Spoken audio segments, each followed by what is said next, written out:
أعوذ بالله من الشيطان الرجيم. بسم الله الرحمن الرحيم. يا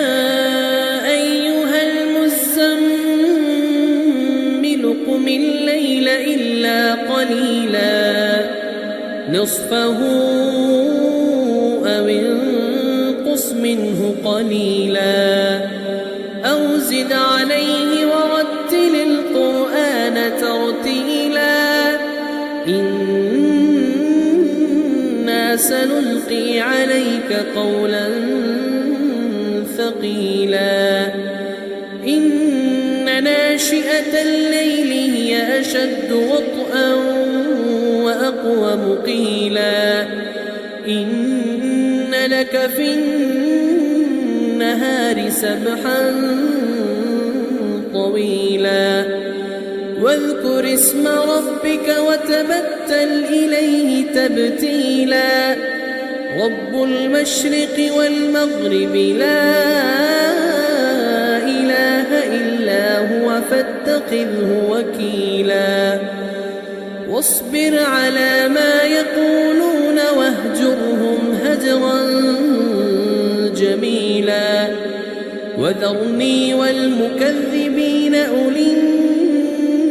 النعمة ومهلهم قليلا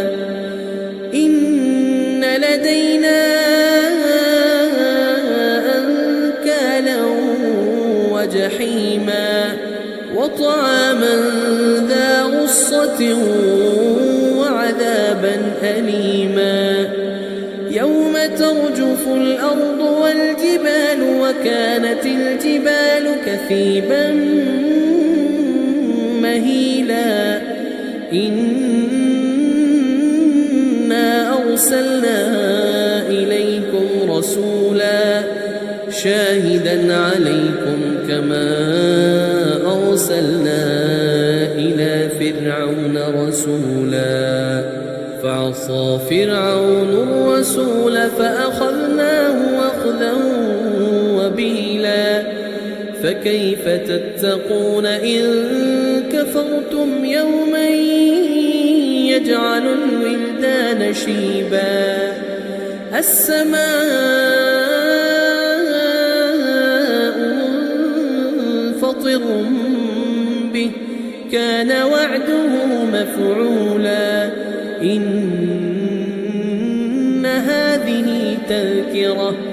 فمن شاء اتخذ إلى ربه سبيلا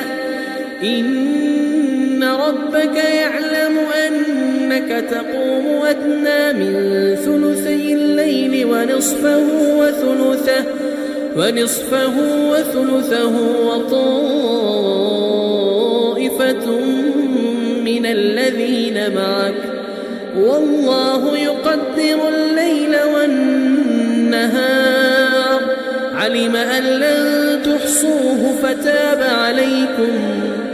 علم أن لن تحصوه فتاب عليكم فاقرؤوا ما تيسر من القرآن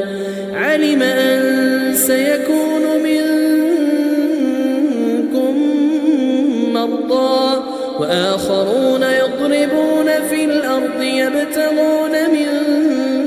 فضل الله وآخرون يقاتلون في سبيل الله فاقرؤوا ما تيسر منه وأقيموا الصلاة وآتوا الزكاة وأقرضوا الله قرضا حسنا وما تقدموا لأنفسكم من خير تجدوه عند الله هو خيرا وأعظم أجرا واستغفروا الله